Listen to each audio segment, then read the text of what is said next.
Nesse vídeo eu irei falar sobre um dos maiores atacantes da história do futebol holandês, que brilhou na ponta esquerda da seleção holandesa, famoso carrossel holandês, nas Copas de 74 e também 78.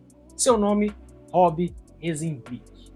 Rezenbrink nasceu no dia 3 de julho de 1947, na capital holandesa, Amsterdã, bem no subúrbio. E nas ruas ele já começou a talhar as suas habilidades que ficariam conhecidas nas décadas de 60 e também na década de 70.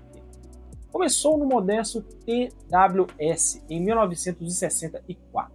E por lá ele teve sorte e também teve azar.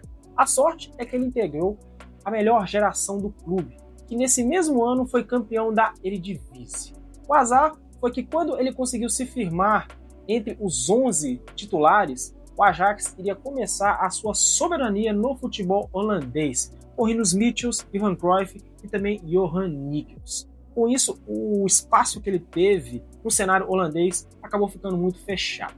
Por muito tempo se considerava a ideia dele poder ir para o rival do Ajax, o Feyenoord, coisa que nunca aconteceu.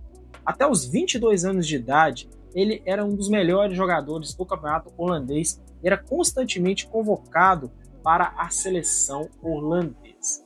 Com isso, ele decidiu mudar os ares, ter mais chance e também visibilidade.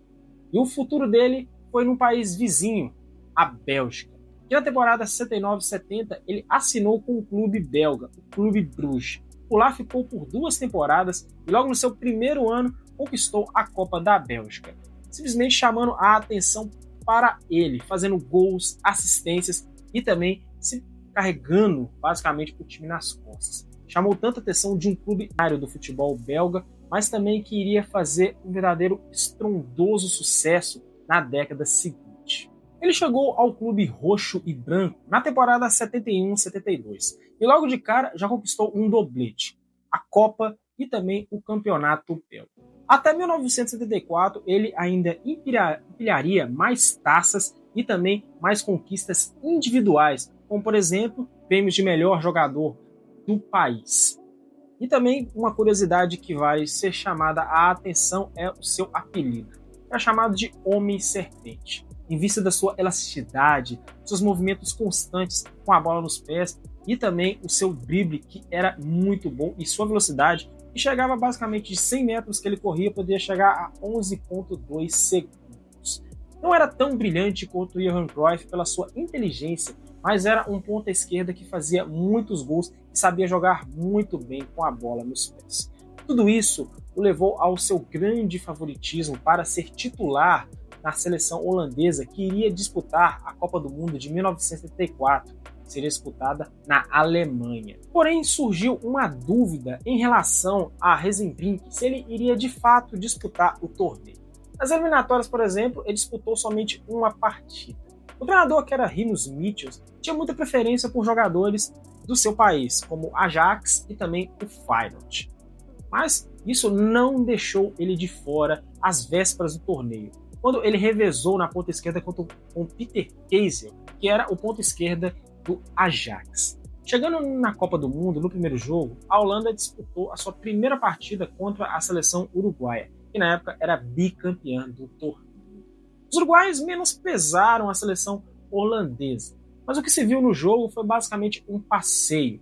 O Uruguai não conseguiu respirar. Mesmo o placar sendo mínimo por 2-0, você vê toda a qualidade da seleção holandesa, que chamou tanta atenção no torneio que ficou mais conhecida do que propriamente a campeã mundial, que foi a Alemanha Ocidental. Porém, no jogo seguinte, Rezenbrink ele acabou sendo barrado. Foi titular na primeira partida, mas Rinus Michels preferiu Peter Keizil na posição. Depois de um 0-0 contra a Suécia, não tinha dúvidas de que Rezenbrink ele deveria sim ocupar o cargo de titular da seleção. Junto com Johnny Rampe na outra ponta direita e também Johan Cruyff na frente, eles fizeram um sucesso estrondoso. Principalmente na segunda fase, onde Rezenbrink foi responsável por ter feito um dos gols na partida contra a Alemanha Oriental, onde a Holanda venceu por 2-0.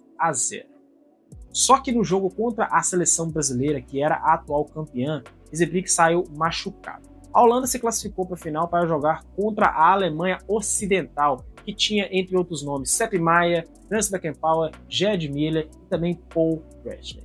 Somado ao sucesso que o Wezenbrink tinha no Anderlecht e também na seleção holandesa, o Ajax quis contratar o jogador.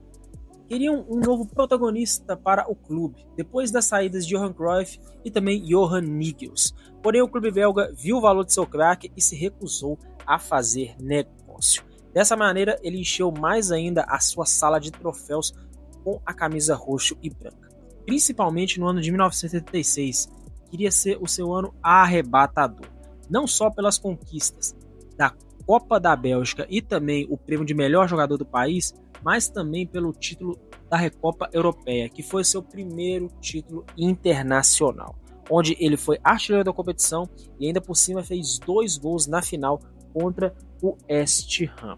Mais adiante ainda, ele ia conquistar a Recopa Europeia em cima do Bayern de Munique, que na época era o tricampeão da Champions League. Paralelo a isso, ele também participou da Eurocopa de 76 com a camisa laranja. A Holanda superou Itália e Polônia no seu grupo das eliminatórias, até antes também de destroçar a Bélgica num confronto duplo. O detalhe é que em um desses confrontos, a Holanda goleou por 5-0 e ele fez 3 gols. No entanto, nas semifinais, a Laranja Mecânica sucumbiu diante da Tchecoslováquia, de Ivor Victor e Antônio Panenka. Sem jogar bem, o ponta esquerda simplesmente esfriou o interesse que o Real Madrid tinha em sua contratação. Mas, no final do ano, ele terminou em segundo na votação da Bola de Ouro, atrás apenas de Franz Beckenbauer. Outra Supercopa Europeia, batendo o lendário Liverpool. Na seleção, o Wezenbrink ele ajudou a seleção holandesa a se classificar para a Copa de 1978, que ia ser disputada na Argentina. Sem a presença de Johan Cruyff na seleção, que se recusou a disputar o torneio, Wezenbrink ficou com o protagonismo do clube. Aos 31 anos, ele tinha maturidade suficiente e também habilidade para ser a cara da seleção holandesa. Além disso, também com a saída do camisa 14 da seleção holandesa, Wezenbrink tinha mais liberdade para jogar, coisa que ele já fazia no time do Anderlecht. Wezenbrink fez um torneio perfeito. Ele basicamente foi o vice-artilheiro da competição e também foi o líder de assistências. Logo na primeira partida contra a seleção do Irã, ele já anotou um triplete. No jogo seguinte contra a Escócia, mais um gol. O detalhe é que esse foi o 1000º gol na história das Copas do Mundo. Na fase seguinte, no quadrangular semifinal, que era disputado na época, ele anotou mais um gol contra a Áustria, que foi o seu quarto de pênalti, ainda ajudou em 2 assistências no empate contra a Alemanha Ocidental em 2-2, depois a Holanda iria bater a Itália até chegar à final contra a seleção argentina, que era a mandante do torneio. E um lance curioso nessa final é que Wezenbrink poderia ter definido a partida e talvez o rumo da história da seleção holandesa.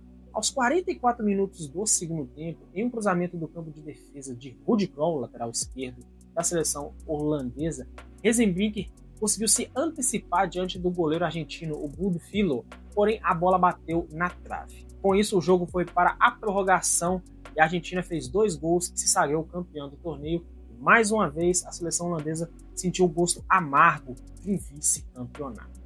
Wezenbrink teria somente mais um ano de relevância no cenário europeu, em 79, jogando pela camisa do Anderlecht, que foi a sua última temporada. Logo depois, em 1980, ele foi para os Estados Unidos, ganhar alguns dólares a mais jogando no Portland Timbers. Jogou somente um ano até voltar para a Europa. Mais precisamente foi jogar em um país onde ele gostava de tirar férias, a França. Por lá jogou pelo Toulouse somente um ano, jogou 12 partidas, o suficiente para ser campeão da Ligue 2, a segunda divisão do campeonato francês. Aos 35 anos, decidiu pendurar as chuteiras. Diferente de outros jogadores que jogaram com ele na seleção holandesa, ele decidiu de vez abandonar o futebol. Mesmo assim, deixou um legado inesquecível, até morrer em 2020. Para você ter uma noção de quanto ele é importante no cenário do futebol, na Bélgica, por exemplo, ele é considerado, foi eleito por muitos como o maior estrangeiro do futebol belga e pelo time do Anderlecht, ele é considerado o maior jogador da história do clube. Não é pouca coisa para um jogador que marcou o seu nome na história. Fez quase 300 gols em sua carreira.